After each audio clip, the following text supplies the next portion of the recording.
Welcome back to the Everyday Workbench. Today we are in the mechanicals room and we are talking about choosing the right filter for your forced air heating and cooling system.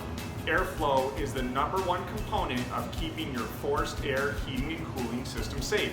So we want to make sure we have that proper airflow, but we also want the proper furnace filter to make sure we're getting healthy air into the home and healthy air into your forced air system. Now, when you go to the hardware store, you're going to see all sorts of different types of filters of all sorts of different levels and different price points. The cheapest ones are about $1.50, and you'll see options that go from $30 and beyond. Now, the most basic furnace filters will run you under $3, but as you can see, they're not going to filter out a lot of particulate from the air.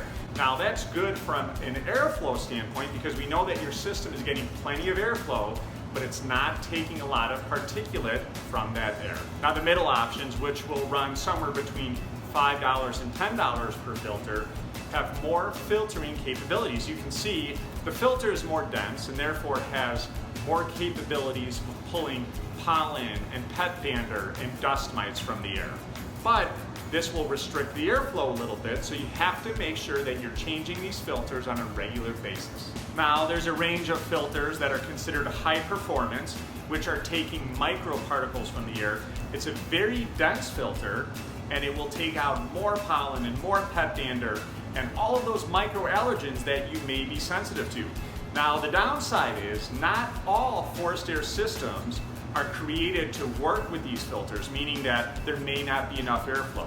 So if you think that a high performance filter might be good for you in your home, check with your HVAC professional to make sure that your system is getting enough airflow with one of the high performance filters. Now, once you choose the right filter for your home and your system, you want to make sure that you're changing it on a regular basis. Now, most of the filters will say change it every 90 days, but if you're using that system heavily, say in the middle of summer or in the middle of winter, you may want to consider changing your filter every 30 to 60 days. Now, changing a furnace filter is something that you have to do throughout the year. It's not just a winter item, so make sure you don't forget to change those filters in the spring and the summertime. A great way to remind yourself is to set an alarm on your phone or your calendar to remind you to check that filter every couple of months. As always, thank you for watching the Everyday Workbench.